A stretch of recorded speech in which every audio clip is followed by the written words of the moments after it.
Doutor José Carlos Richman, presencialmente na janela da Paulista. Isso é uma alegria enorme para todos nós, não é? Depois de tantos meses de pandemia, tanto isolamento, tanto medo, tanto isso, tanto aquilo. Eu não tenho palavras para dizer o tamanho da minha alegria. Olha que eu sou um escritor, hein? A alegria é minha também, Isabel. Muito bom a gente estar junto Muito novamente, bom. né? Depois de um longo, tenebroso inverno, olha nós aqui outra vez. Graças a Tá Deus. certo, que bom. Ai, doutor Richman, você que é um expert em psicossomática, né? O que você diria, qual é a diferença, o que difere entre o conceito tradicional que a gente tem da saúde, né? Porque parece assim, a gente vê a saúde como um dom que se foi e a gente adoeceu por uma fatalidade, uma falta de sorte, não é? E isso, o que difere essa visão que a gente tem da visão que tem a medicina psicossomática da saúde? Isabel, é uma diferença que vale a pena comentar sim, porque é uma diferença marcante e essa diferença faz a prática da medicina, se tornar uma coisa diferente também, né? Não é só uma diferença teórica e filosófica, mas também é uma diferença na prática, né? No exercício da medicina. É importante a gente entender que existe uma visão de saúde e de doença que a gente poderia chamar de uma visão tradicional, convencional, que é uma visão muito centrada na questão do funcionamento do corpo, né? A questão do funcionamento do corpo. Se o corpo funciona, se o corpo não está doendo, se o corpo não está fazendo barulho, se o corpo não está me atrapalhando a vida, então eu estou com saúde. Se você entende que a natureza humana é o corpo humano, que o ser humano é um corpo humano, então você vai ter uma visão de saúde e de doença olhando o corpo, uma visão de saúde do corpo e uma visão de doença do corpo. Mas se você tiver uma outra visão do que é a natureza humana, também a tua visão de saúde e doença vai ter que acompanhar essa mudança de visão da natureza humana. Basicamente você tem a matéria viva, ela começa como uma célula só, micróbios, né? Bactérias, e aí essas células começam a se organizar e você tem um primeiro nível de organização da matéria, que é o nível vegetal. O nível vegetal é um vegetal qualquer plantinha que você tem num vasinho na sua casa, é um ser vivo. Só que é um ser vivo que vive uma única dimensão da vida, que é a dimensão celular. Uma planta só vive a dimensão celular. Mais nada. Se você parte para um grau mais complexo de organização da matéria, você entra no mundo animal. E no mundo animal você tem vários graus de organização da matéria, até você chegar mais perto do ser humano. Por exemplo, você chega nos mamíferos. Então, ele também é um conjunto de células, só que além do conjunto de células, o gato e o cachorro já vivem numa outra dimensão, que é a dimensão do relacionamento, a dimensão da relação, a dimensão que a gente poderia chamar relacional. Eles se relacionam entre si, um gatinho com outro gatinho, o gatinho com o cachorrinho, e se relacionam com o dono também, né? Então, e a gente sabe, todos nós que temos um animalzinho em casa, sabemos que conforme a relação que a gente tem com o cachorro, essa relação interfere com o humor do cachorro, se ele fica bravo, ou se ele fica triste, ou se ele fica alegre, né? Muito bem. O ser humano já é um outro grau de complexidade da organização da matéria. O ser humano já é um grau de complexidade muito maior do que um animal. Por quê? Porque o ser humano vive em 3 dimensões ao mesmo tempo. O ser humano é um corpo de células, né? Todos nós somos um saco de pele com 70, 60, 50 quilos de célula dentro, então nós também tomamos água e comida e as nossas células também crescem. Nesse sentido, nós somos um conjunto de células como uma planta e como um cachorro. Só que nós também temos essa dimensão relacional como o gato, como o cachorro. A gente também vive na relação uns com os outros. Nós também dependemos da relação de uns com os outros.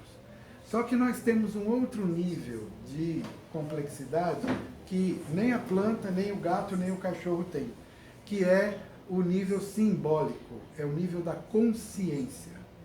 Esse nível simbólico, esse nível psíquico, né? Esse aparelho psíquico que o ser humano tem, faz ele ser diferente da planta, do gato e do cachorro. Por quê? Porque este aparelho psíquico que nós temos, ele nos dá a consciência da nossa própria existência. E isso nos diferencia dos animais. O animal, ele não tem história. O animal não tem consciência da sua própria história. Então, esta competência mental da gente ter uma história faz toda a diferença no sentido da definição de saúde e doença. Por quê? Se a gente define que a natureza humana ela é celular, ela é relacional e ela é simbólica, psíquica ao mesmo tempo, são 3 dimensões. Na hora que a gente fala o que é saúde, essa saúde significa alguma coisa nas 3 dimensões. Significa alguma coisa nas células, significa alguma coisa na relação social, na relação grupal, na relação familiar, e significa alguma coisa também na relação com a sua própria história, na relação com a sua própria identidade, na relação com o seu próprio eu. Da mesma maneira que a saúde, ela tem 3 dimensões da existência, a doença não é uma coisa qualitativamente diferente da saúde. A doença não é uma coisa que tem uma natureza diferente da saúde. A doença é uma coisa que é uma quantidade de saúde diferente. Saúde e doença são a mesma coisa em diferentes quantidades. Se você está com as quantidades adequadas, se você está com a dose adequada, você está na saúde. Se você perdeu a dose, você está na doença. Né? A diferença entre saúde e doença é uma diferença de dose e não uma diferença de natureza. A doença mental também é uma questão de dose. Né? Todos nós temos tristeza. Quando é que a tristeza, que faz parte da saúde, vira depressão, doença? Quando a dose fica diferente. Né? Quando é que a autoestima, que faz parte da saúde, vira doença? Quando fica uma autoestima patológica. E aí a gente começa a perder a noção, né? Agora, todas essas coisas mentais, como é que elas interferem nas coisas físicas? Por exemplo, por que uma depressão pode me causar uma doença física, sei lá, uma dor de estômago, um infarto? Como é que isso se imbrica? Porque essas 3 dimensões da existência, a dimensão celular, a simbólica e a relacional, elas acontecem ao mesmo tempo e todas elas se encontram dentro do cérebro. O cérebro é o local onde tudo junta. E em que lugar do cérebro? Num lugar que chama sistema límbico. Nesse lugar central do cérebro, que chama sistema límbico, é o lugar que você integra, que você engata o que é ambiental com o que é sentimental com o que é hormonal. A gente tem uma glândula na base do cérebro chamada hipófise. A hipófise é um aparelho de tradução, é um tradutor. O que a hipófise traduz? Ela traduz 2 línguas. Né? A hipófise é um tradutor que traduz eletricidade em substância química. Então, uma parte da hipófise é formada por neurônios que vêm do cérebro. E a outra parte da hipófise é formada por células que fabricam hormônios. Só que essas 2 coisas estão juntas numa bolinha só, que é a glândula. essa glândula recebe eletricidade que vem do cérebro, porque toda atividade do cérebro é eletricidade. Ela recebe eletricidade que vem do cérebro e aquela eletricidade que vem do cérebro faz com que as células que fabricam o hormônio comecem a fabricar um hormônio aqui, um hormônio ali, outro hormônio mais, outro hormônio menos, esse hormônio mais, e começa aquela orquestra de fabricação de hormônio, e os hormônios da hipófise controlam todas as glândulas do corpo. Controla a tireoide, controla os ovários, controla os testículos, controla a suprarrenal, controla todas as glândulas do corpo. Então, a hipófise é a glândula mestra. E ela é a glândula mestra que recebe a eletricidade que vem do cérebro. Então, e o que é que fabrica eletricidade no cérebro? A vida, né? A emoção, a sua relação com as pessoas. Quando você se relaciona com alguém, a sua relação provoca alegria. E aquele encontro que te provocou alegria gera uma eletricidade cerebral, aquela eletricidade vira substância química, passando pela hipófise. Ou, se você está com uma tristeza, aquela tristeza é uma eletricidade no seu cérebro que vai passar pela hipófise e que vai transformar a eletricidade em substância química e também vai mudar os seus hormônios, né? A questão do medo, por exemplo, né?